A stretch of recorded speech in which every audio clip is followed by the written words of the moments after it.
Skirk's powers might look like cryo on the surface, but underneath there's something far stranger. In the 5.7 special program, we learn her abilities originate directly from the abyss, veiled in elemental form but born from something older. And in her latest animation, she calls herself a trespasser, not quite a descender, still bound to this world by a goal to her master. But this isn't just a theory about one rogue swordsman, it's a cosmic breadcrumb trail, one that leads to ancient transformation myths, kingdoms and its sinners without gods, and a serpent said to shift through forms as old as creation. Hey guys, what's up?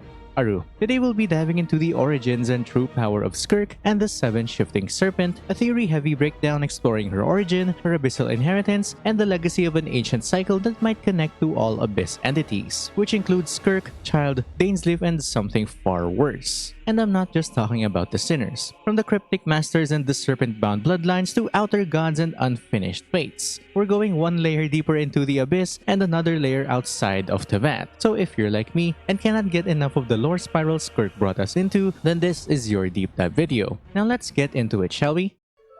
Let's begin with Skirk.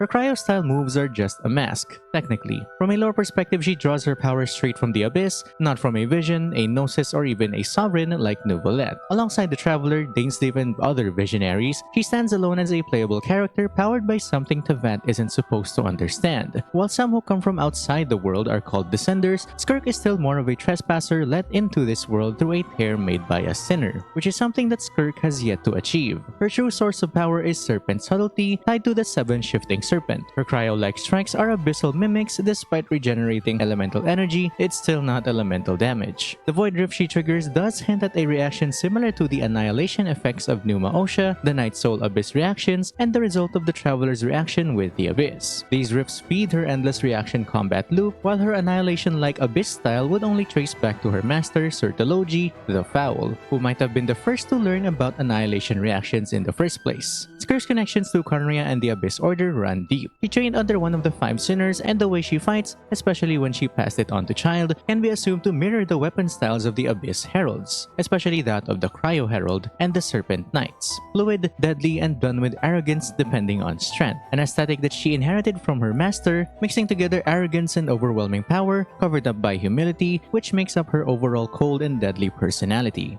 Her animations are similar to Honkai Impact 3's design, showing shared roots across Hoyoverse games, but it's not just the style. She warns of a force leeching energy from Teyvat, like the Abyss Papilias or the Honkai from previous Honkai games, of which mimics copy and corrupt Teyvat. But Skirk and the Sinners don't seem to follow that path. They're Abyss-touched and even enlightened to some degree, but they aren't the Abyss itself. They do hate Celestia, but not because they want to destroy Teyvat. If the Hexen Circle manipulates fates between the lines of the rules, Skirk and her peers reject the rules entirely and do what they want outside of that world. This also shows that the Abyss isn't a single evil, it's fractured, political, and dangerous in every direction. And Skirk moves through that chaos as both a weapon and a wild card from both sides. She wears the Deep Gallery's distant pact in her hair, her headpiece being a quiet nod to her travels through the Abyss and Teyvat, not to mention her latest art and animation, and her drip marketing also hinting at her ties to Teyvat despite being aligned with the Abyss, which we'll talk about now before we discuss a deeper origin of her Abyss powers.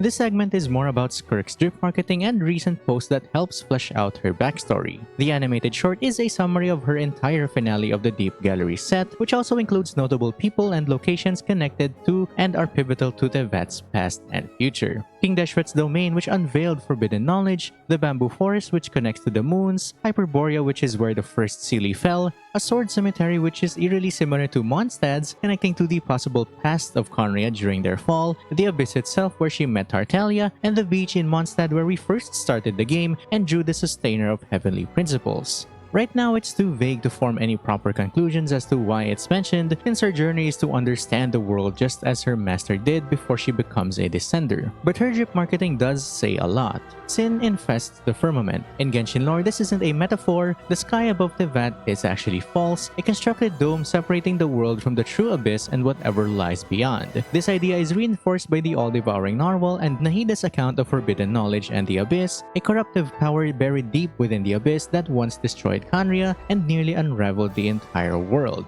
Teyvat is also revealed to be a planet destined to be destroyed by the Abyss. According to a certain voyager from the Deep Gallery artifact set, Teyvat is located on the far edge of a spiral galaxy. It's not on the center of anything, and nor is it better than any other planets. It's just that its Light of the Dragons became a point of interest for a certain voyager that became the downfall of the Sealies long ago. I'll talk about this detail in a more in-depth video about the origins of Teyvat, but the world they live in is remote and is at the very edge of the galaxy. Probably a planet in its early formation, but is a world at the end positioned to fall and be consumed by the Abyss at some point. As for Skirk, her origins tie directly into this cosmic framing. She wasn't just a warrior who chose the Abyss, she was taken into it at an early age. In her drip marketing, a girl is rescued from fate by Sertology, who despised destiny after Khaenri'ah collapsed. Skirk later rescued a child similar to that fate, which is Tartaglia. Skirk may not be Khaenri'ah by blood, but she is Khaenri'ah by inheritance. Her connection to the Abyss is more than just power, it's actually a legacy. The Abyss, as described by Vetterfolnir, is a mirror to the stars. Both are unreachable, full of danger, and unknowable. This puts Skirk in a unique position, and nor is she shaped by the gods, but formed in the shadow of a dying world, destined to return to that world again and change it. Her own words reinforce this. There's a goal I have yet to complete. In the context of the Seven Shifting Serpent, the Abyss may be binding her, but her journey into Teyvat is also shaping her values, and she'll one day return to her master with her answers as well. Speaking of serpents, Skirk's cryo-like attacks aren't just a clever disguise. They actually fit into a larger abyssal blueprint. The Seven Shifting Serpent, an ancient transformation myth tied to in-game constellations and deep time legends, theorize to wield elemental forces disguised through mimicry. Skirk's style reflects that same nature, elemental on the surface, but abyssal at its core. This is just a narrative flavor for now, since we don't really have any new elements, but it does open up more varied elements or characters with multiple elements at the same time. Plotar once said that controlling the Abyss controls everything, so maybe at some point we'll get someone who actually controls multiple elements. And I'm not just talking about the two travelers.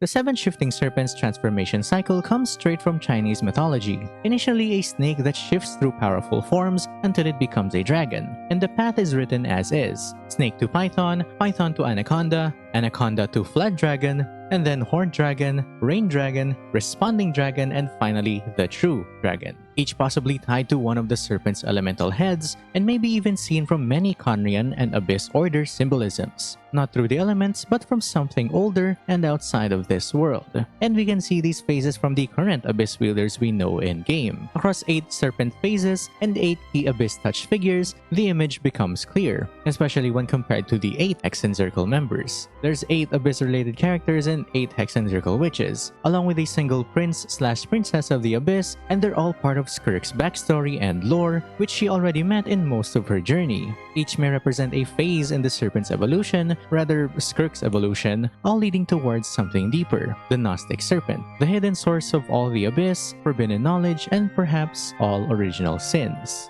The transformation myth can be seen as a prophecy than just a process for Skirk, but also a representation for each sinner and all the Abyss-related characters in the game. I know it's called the Seven Shifting Serpent, but I think there's another 8th serpent phase that encompasses all the 7 phases, which I think is the Gnostic Serpent and is the transcendent dragon of the Abyss. The Sha, or snake, originates from Chinese mythology as the base serpent form. It symbolizes chaos, latent power, and instability. This phase actually corresponds to both Child and Skirk, who are in their early abyssal development. Tartaglia, touched by the Abyss, which is mixed Hydro and Electro, channeling powers that aren't fully his. While Skirk is closer to an actual serpent phase through her disguised cryomimicry, it is still growing, still caught between fate and prophecy and trying to become a descender. This phase is the first steps. Experimental wielders still tethered to the vet structure, but feeling the Abyss tightening its coils. The Mang, or python, comes from Chinese mythology as a larger boa constrictor. It symbolizes suffocation, control, and the power to break fate. This stage fits Dainsleif, who embodies tension between restraint and devastation, as well as what he says in the Travail teaser, for humanity to write their own fate. He wields an abyssal flame akin to Pyro, holding back the destructive will that the Abyss whispers into him.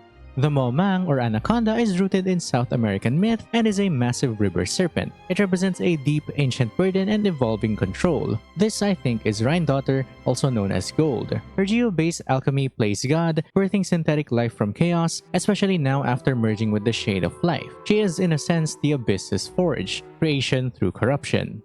The Jiao or Flood Dragon is a hornless storm dragon in Chinese mythology tied to chaos, creation, and elemental forces. This actually aligns with Certology, the Foul. He is Abyssal Electro, a Stormbreaker like the Narwhal, and the origin of Child's Foul legacy, but with no disguises. His Electro-based annihilation is likely unfiltered, judgment by fire and lightning. Next is the Yinlong or Horned Dragon, representing celestial rebellion and the purification through flame and fury. The myth mixes Norse and Chinese traits, which fits with Vedrfolnir, whose animo-mastery ties to time, fate, and probability, seeing across timelines to reshape the world's seasons, a prophet caught between chaos and order, but already on his way to corrupting the world in his own way.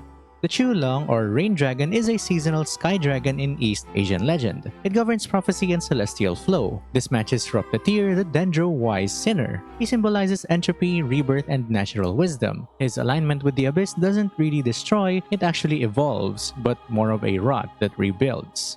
The Yinlong or Responding Dragon is the penultimate form, the one who answers the world's imbalances. This is Rerir, theorized to be Hydro. His vengeance-fueled name ties to the Rakir, meaning Avenger, and Solnari, which is the son of death. As the apex of abyssal mortal ascension, he restores through drowning, in a sense, and reshaping the world with liquid memory and legacy, which is how the abyss functions, reshapes itself, and siphons life energy based on the Papilia mimics. And finally, the Zenlong, or the True Dragon, representing transcendence beyond mortal and abyssal form. This isn't a person, so it can't become a descender, but it is the Gnostic Serpent, the amalgamation of all forms of the abyss put into one entity. In Genshin's mythos, it might be the architect of the abyss, a godlike entity beyond the elements, beyond the stars, the force that watches, waits, and rewrites reality itself outside of every world. Its herald may be our sibling, the one it corrupted, and the one who became the abyss prince or princess, while it also creates other unknowable lesser beings like Gasoithot, which we fought in Natlan. These 7 serpent shifts and a serpent leader forms the map that Skirk might follow, not as a mimicry but as a metamorphosis or transformation. And whether she fulfills the prophecy or breaks it, one thing is for certain. She's not here to mimic the abyss, she's here to master it and make her own fate.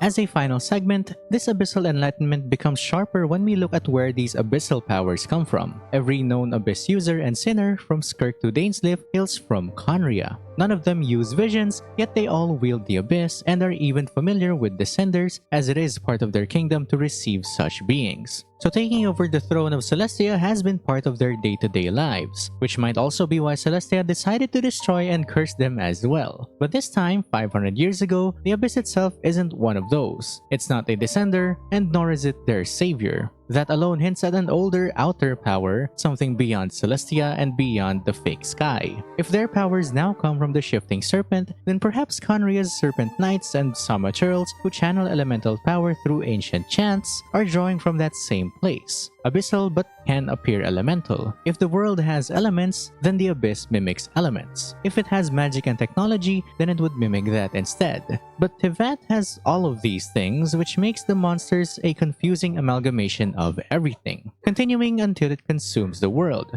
But is that really the truth that Tevat is supposed to face? Or does Skirk's own journey reveal something deeper, one that only sinners can understand, and that Descenders are fated to change? So what does that all mean for Skirk? Does that mean that C6 is Descender level? No, it's just her current lore-accurate form. A Descender's power would be far greater and on the level of the Sinners, the Hexencircle, the Dragons, and the Primordial One. Powers that could destroy worlds and recreate their origins with the snap of their fingers, which we'll talk about in another video. For now, she's not just a swordmaster from the abyss, she's a living link in a cycle of power, a warrior forged by Certology, shaped by cosmic forces, and now standing at the precipice of transformation. Every sinner seems to have passed through their phase, but Skirk is still climbing and still constrained, still evolving and coming to her own decisions before becoming a descender or something close to the sinners. Meeting a descender like us makes it all the more important for her development as well. And if the 7 Shifting Serpent is more than just a myth, a blueprint of abyssal ascension, then Skirk may be one of the most important pieces yet. Not because she's already arrived in Teyvat, but because her journey may impact the world more than we think. And we still don't know where she actually came from and why she had to go back to Teyvat. Whether she ascends into the true dragon or breaks the pattern entirely, one thing is clear. Skirk's power is from the abyss, but she intends to return that abyss with her knowledge from Teyvat. Now I've yapped enough, so that's gonna be it for now, and I'll see you guys in the next video. Yeah, like, comment if you enjoyed, subscribe and hit the bell for more of my ramblings, and stay mad theorists. Bye!